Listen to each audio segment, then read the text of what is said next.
I wanted to tell you about our podcast, Drew Blood's Dark Tales, hosted by me, Drew Blood.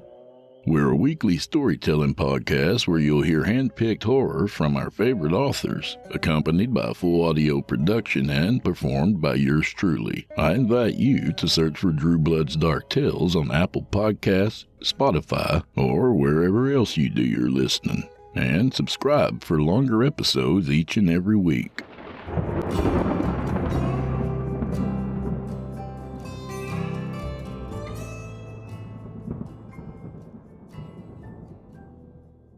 This content may not be suitable for all audiences. Listener discretion advised. Another few minutes passed and the car was back. She had looped around, driving agonizingly slow. When she drove off, I wanted to make a break for it, but something told me to stay right where I was.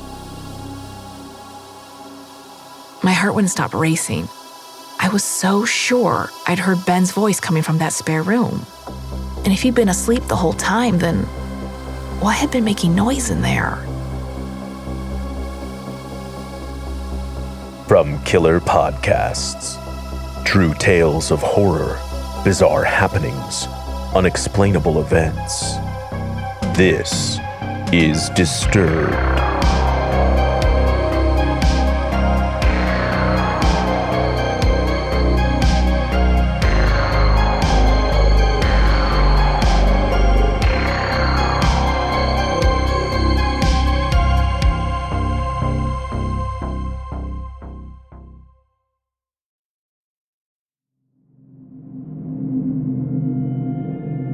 Hello, and welcome back to the show. This week we have 3 stories that will alarm and unnerve. So sit back, listen closely, and dive into the horror.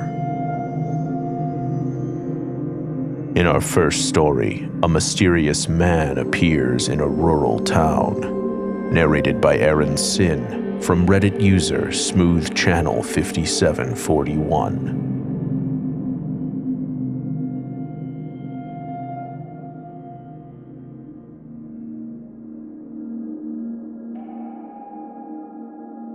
When I was 8, I took the bus home every day from school. I lived in a semi-secluded rural town that was basically in the woods. Most families, including mine, lived in a house attached to a gravel road surrounded by large evergreens. Sometimes the only way you could tell there was a house nearby was the plastic mailbox along the road. One day, I got off at my spot like usual. No one else lived on my street, so I was alone as I stepped off the bus. Down the gravel road, I saw a man messing with one of the mailboxes. I had never seen him before, which was weird. Word travels fast in our small town to the point where if anyone new moves in, we know about it within a day or two. He was a stranger, not a neighbor. I was still about 10 minutes away from home, and he was in the way. I decided he wasn't really a threat and continued towards him as the bus pulled away. As I got closer, I realized he was mumbling under his breath. It was incoherent and should have been concerning, but I was 8 and not very good at identifying odd behavior, so I didn't really mind, to be honest.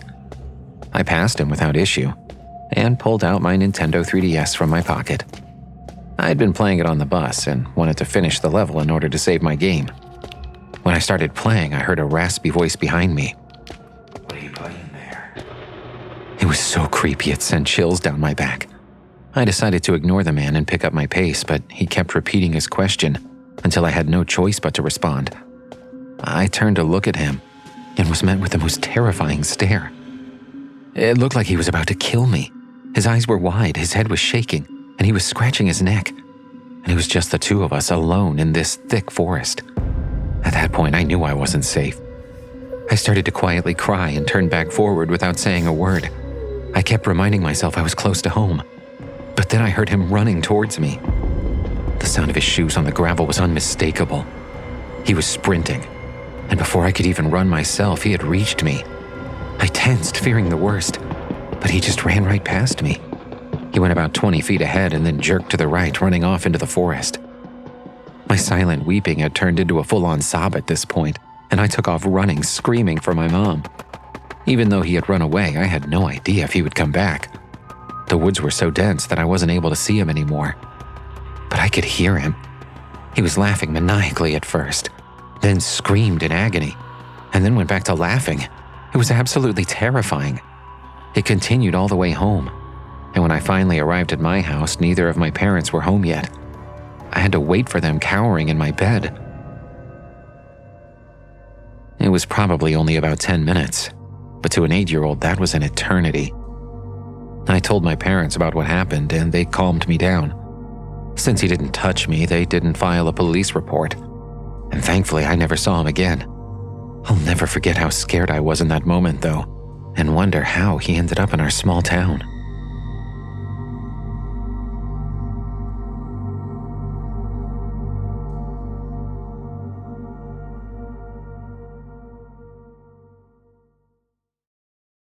A good wardrobe should be simple. A few pieces that fit well, feel good, and last. That's what Quince does really well. Quince has the everyday essentials I love with quality that lasts. The Flow-Knit Performance Jogger is by far my favorite comfort clothing, but Quince has even more to offer. I ordered their European linen sheets, and I've slept like a baby ever since. They work directly with top factories and cut out the middlemen. You're not paying for big brand markups or fancy retail stores, just quality clothing. That cashmere polo, I wear it more than I thought I would. Looks good, feels expensive, actually affordable. Stop overcomplicating your wardrobe. You don't need a closet full of options. You need a few pieces that actually work. Right now, go to quince.com/disturbed for free shipping and 365-day returns. That's a full year to build your wardrobe and love it. And you will. Now available in Canada, too. Don't keep settling for clothes that don't last. Go to quince.com/disturbed for free shipping and 365-day returns. Quince.com/disturbed. I don't like wasting money, and for years that's exactly what I was doing with my wireless bill. Big carriers love to sneak in fees, bump up prices, and charge you for perks you never asked for. I finally got fed up and switched to Mint Mobile. I've been using Mint for 3 years, and I've been telling everyone to make the switch. Mint exists purely to fix the whole overpaying for wireless thing. Their premium wireless plans start at just $15 a month. You get high-speed data and unlimited talk and text delivered on the nation's largest 5G network. I kept my phone, kept my number, activated with an eSIM in minutes, and that was it. No long-term contracts, no drama. Compared to my old provider, I'm saving a serious amount every month. Ditch overpriced wireless and get 3 months of premium wireless service from Mint Mobile for $15 a month. If you like your money, Mint Mobile is for you. Shop plans at mintmobile.com/disturbed. That's mintmobile.com/disturbed. Upfront payment of $45 for 3-month 5GB plan required, equivalent to $15 a month. New customer offer for the first 3 months only, then full price plan options available. Taxes and fees extra. See Mint Mobile for details.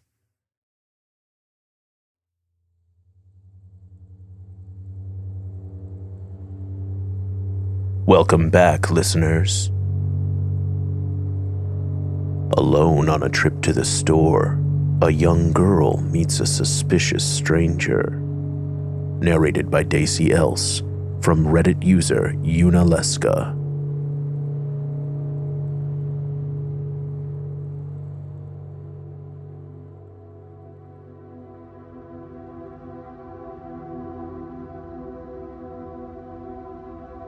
When I was little, every few years my family would go back to my mom's hometown and we'd stay there for about a week or so during the summer, when I was on break. The place, Edgewood, is a pretty small town. It has a population of about 200 to 250 people, give or take. It's in a very rural part of the province, surrounded by forests and rather out of the way, with a close-knit community where everyone knows each other. One summer when I was 10, I had an experience that I'll never forget. My family had just arrived in town and we were staying at our family friend's house for the week. As soon as I sat down, my mom told me to take the dog for a walk. She handed me a leash and $5 telling me to get an ice cream or drink at the convenience store while I was out. I was absolutely thrilled and left without a second thought. The walk to the store was pretty uneventful. The town is incredibly small and practically everything is within walking distance. The convenience store was about a 5-minute walk away, so I didn't have a hard time finding my way there. Once I bought my Pepsi, I went ahead and sat outside at the front of the store in the shade, taking a moment to sip my drink before heading back to the house. That's when a blue car pulled up. I wasn't in the area often, so I didn't recognize anyone beyond the few family friends my mom took us to visit every time we were in town. The person in the car rolled down their window and looked over at me, offering a smile and a wave. She looked rather unkempt and appeared to be in what I could only assume was her mid-50s. She was dirty, her hair was messy, and her car was covered in rusty spots with cracked and damaged windows. I glanced up, offered a polite smile, and went back to my drink. It wasn't uncommon for people to be friendly in that community, so I didn't think much of it at first. Then she called out to me. "Hey there, what's your name?" I looked up again, a bit hesitant to say anything. I was shy around new people. Kayla?" I answered, not saying much else. I had been taught about stranger danger, but given that this town was a very small, tight-knit community, it didn't cross my mind at the time. I assumed I was safe. "Well, Kayla, I've got this makeup here and you can have it if you want. I think you'd look beautiful with this makeup. Do you want to come and try it on? I can help you put it on." That was what made the first siren go off in my head. I shook my head. "No, that's okay. I don't wear makeup." I was literally 10 and pretty tomboyish. I never had an interest in makeup, and from a stranger, even less so. I was getting uncomfortable and got up to leave when she insisted on getting me to at least give it a try. I kept saying no and started walking away when she offered something else. "Well, what about a muffin? I've got these muffins that are too good to keep to myself. I've got a bunch in the back if you want to come and take one." That was siren number 2. I knew 2 things about walking around by myself anywhere.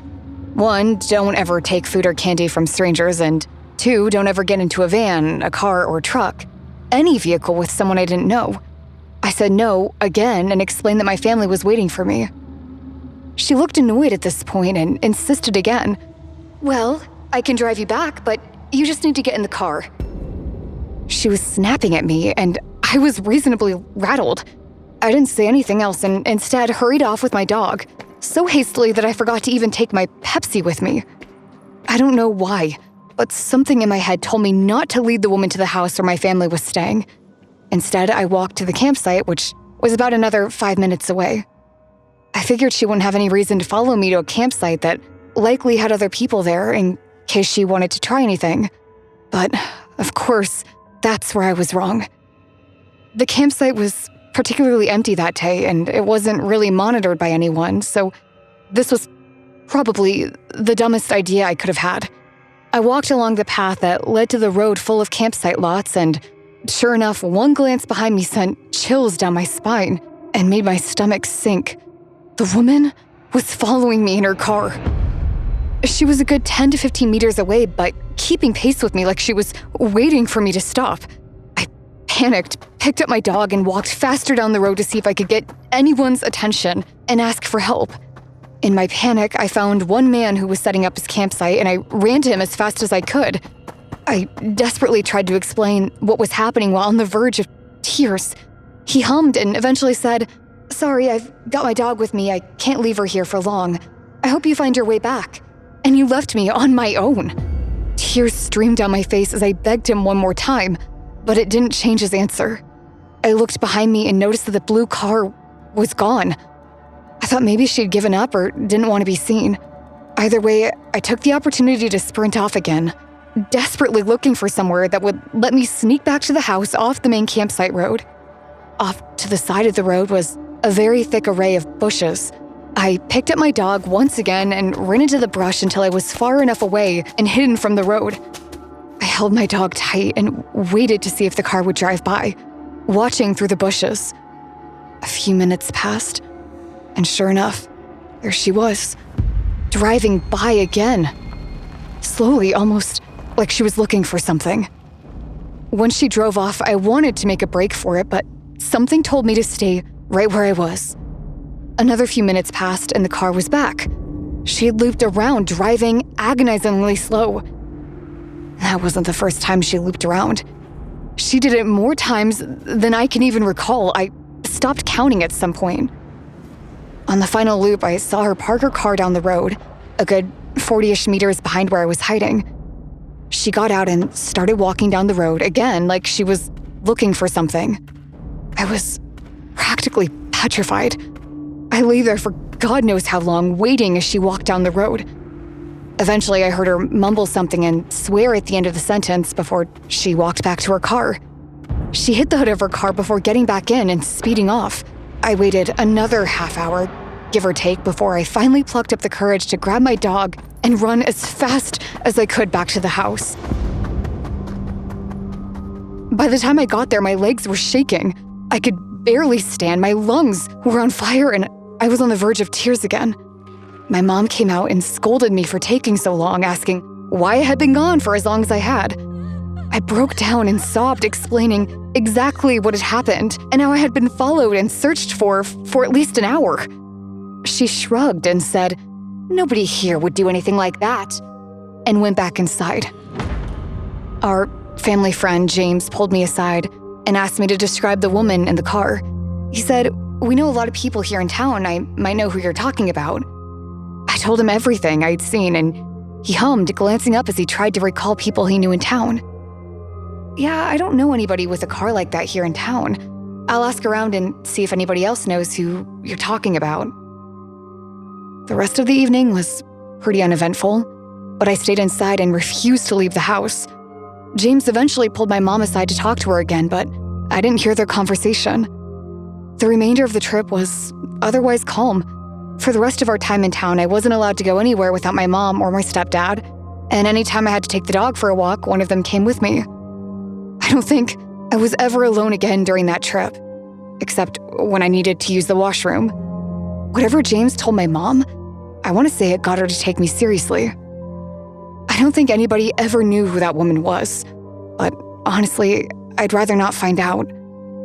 Looking back on it now, I think it's fucking crazy that a grown man ignored a scared, alone little girl who was in tears and telling him that she was being followed. Thank God it didn't matter in the end.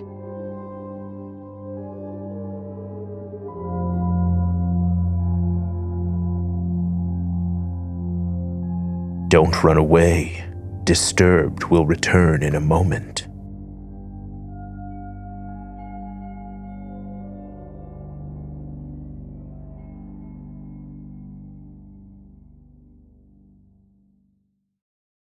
Zootopia 2 has come home to Disney+. Let's go! Get ready for a new case. We're the greatest partners of all time! New friends. Gary the Snake. And your last name? The Snake. Dream Team. Get new habitats. Zootopia has a secret reptile population. You can watch the record-breaking phenomenon at home.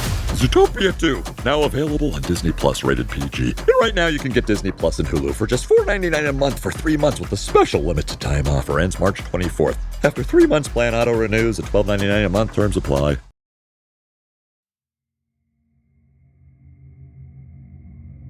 In our final story, something festers in the shadows of an old home. Narrated by Danielle Patterson from Reddit user DisasterSmall1469.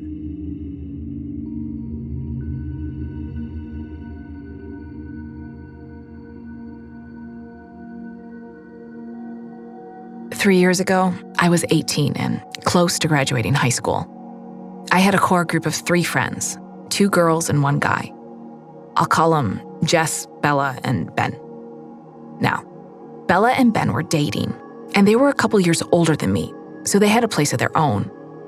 It was this big old house that I think was owned by one of their families or something.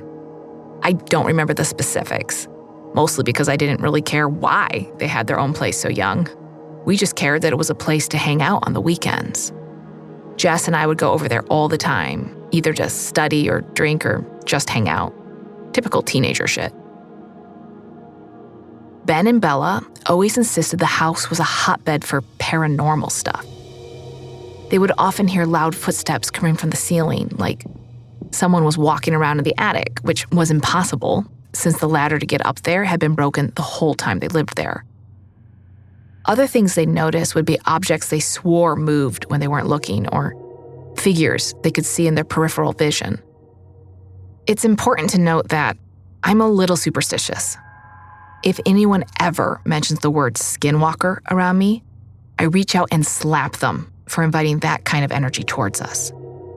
I've also always hated Ouija boards because I think that having one in the house, whether you use it or not, is an invitation to evil, whatever form that takes. Bella and Ben had a Ouija board, but I never let them get it out when I was there. It always stayed in a closet off the hallway with their games. I didn't even like looking in there because I was so freaked out by it. Sometimes I get bold, though. A couple of times during the day, Jess and I would take dowsing rods into the basement to try and work out if there were any spirits down there. The basement was, without a doubt, the creepiest place in the house. Every now and then we'd all go down there to drink, but I hated it. You had to use a kind of crawl space to get in there, and the lights weren't bright enough to reach into all the corners, so the edge of the room was always robed in shadow. I always just got the worst feeling in that space. Jess and I never found anything down there with our dowsing rods, but that didn't make me feel any better about it. I mostly preferred to stay upstairs. Not that that helped me on this night this all went down. It was one of the purely social occasions. No studying, just drinking, music, and then lying on the couch watching YouTube videos until we were ready to sleep. Bedtime was always kind of weird in that house because despite how massive it was, there was only one usable spare bedroom, just down the hall from Bella and Ben's. It wasn't anything fancy either, just a mattress on the floor. But that night, I didn't feel like crashing on that shitty mattress. I couldn't tell you why at the time, though. I kind of thought it was just that I'd had one too many drinks and couldn't be bothered moving to another room. But now, I wonder if my body somehow knew that I'd be safer in the living room. I convinced Jess to crash on the couch with me instead, and around 2 a.m., Bella and Ben shuffled off to their room. Jess passed out pretty much as soon as the light went out, but I sat up beside her, scrolling through my phone for a while. That's when I heard it. Someone talking. It was muffled at first, sort of garbled, and I thought my phone was glitching and playing sound from another app, but the sound was still there when I closed everything down. I sat there, my breathing getting faster as I strained to hear the voice and realized it was Ben's. Relief flooded through me. Bella had mentioned to me once or twice that Ben would talk in his sleep on occasion. Rolling my eyes at how scared I'd been, I grabbed my blanket and was about to lie down to sleep when I noticed something odd. Ben's voice wasn't coming from the end of the hallway where his and Bella's bedroom was. It was coming from the end with the spare bedroom. That was strange. Bella had never said anything about Ben sleepwalking. And besides, I'd have noticed him walking down the hall if he had. He'd have had to walk right past the door to the living room. I pulled my feet up off the ground and tucked them underneath me, suddenly nervous again. I held my breath, trying to make out what the voice was saying. I could hear it more clearly now. It was definitely Ben, but I couldn't understand a word he was saying. And to my knowledge, Ben didn't speak a second language. That was what really got my curiosity piqued. I knew I wasn't going to be able to just ignore the voice, and I knew there had to be some explanation that I just hadn't thought of yet. Something really obvious.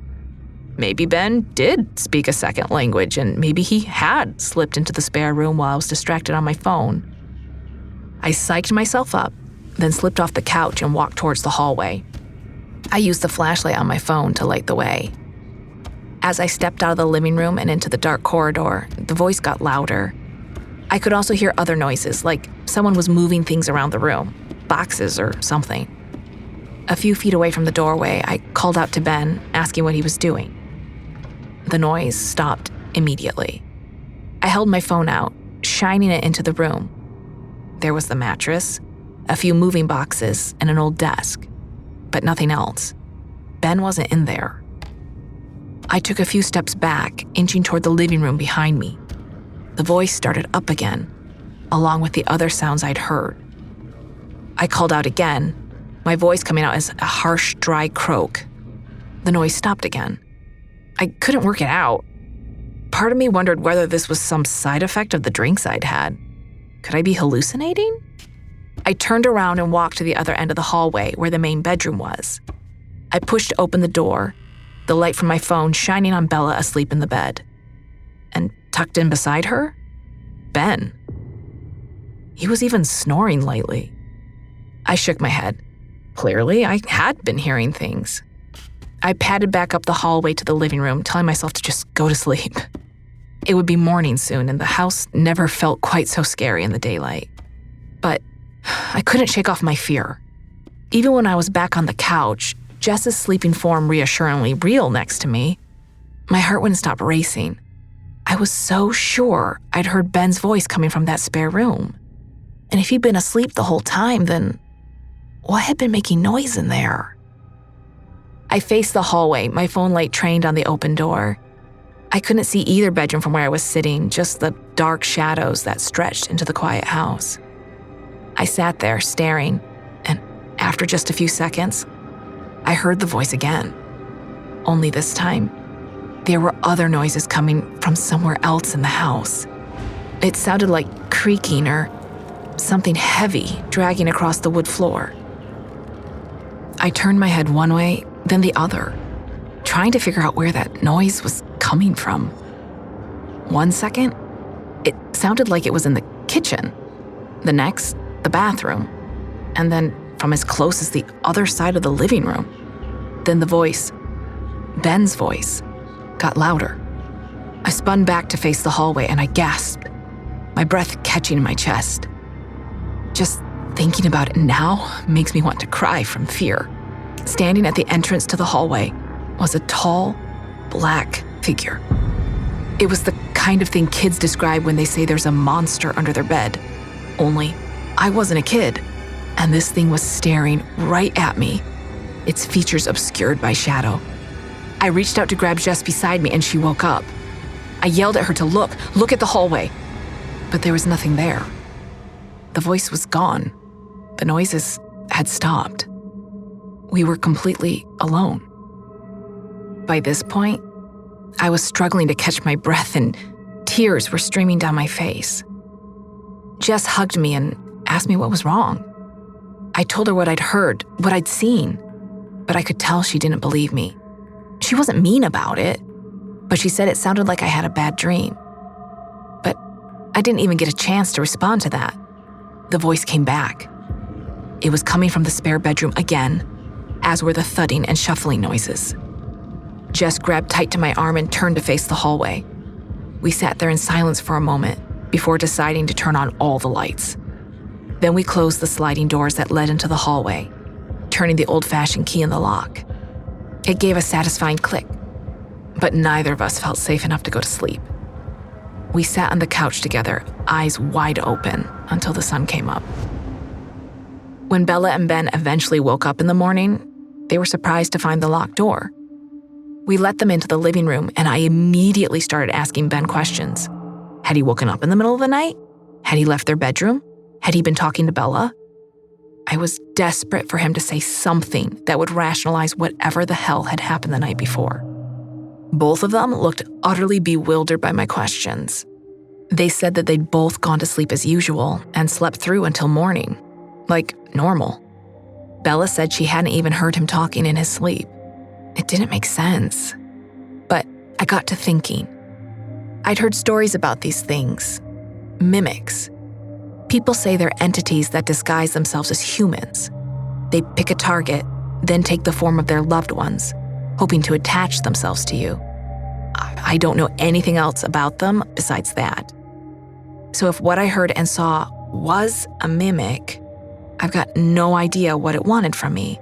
And why did it stop talking when I called out to it? Shouldn't it have wanted me to come closer? And what would have happened if I'd gone into that spare bedroom where it seemed to be lurking? I just don't know. But what I do know is that I think it's still here. Sometimes at night, I swear I can hear someone calling my name from the darkness. Only, it's not a voice I recognize. On those nights, I wonder if my insomnia is playing tricks on me or if something followed me home from that house and now it's waiting for me.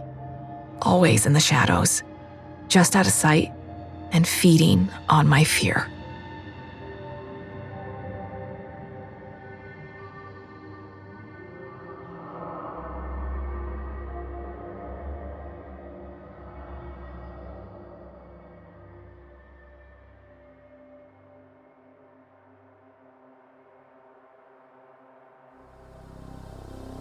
Want more Disturbed?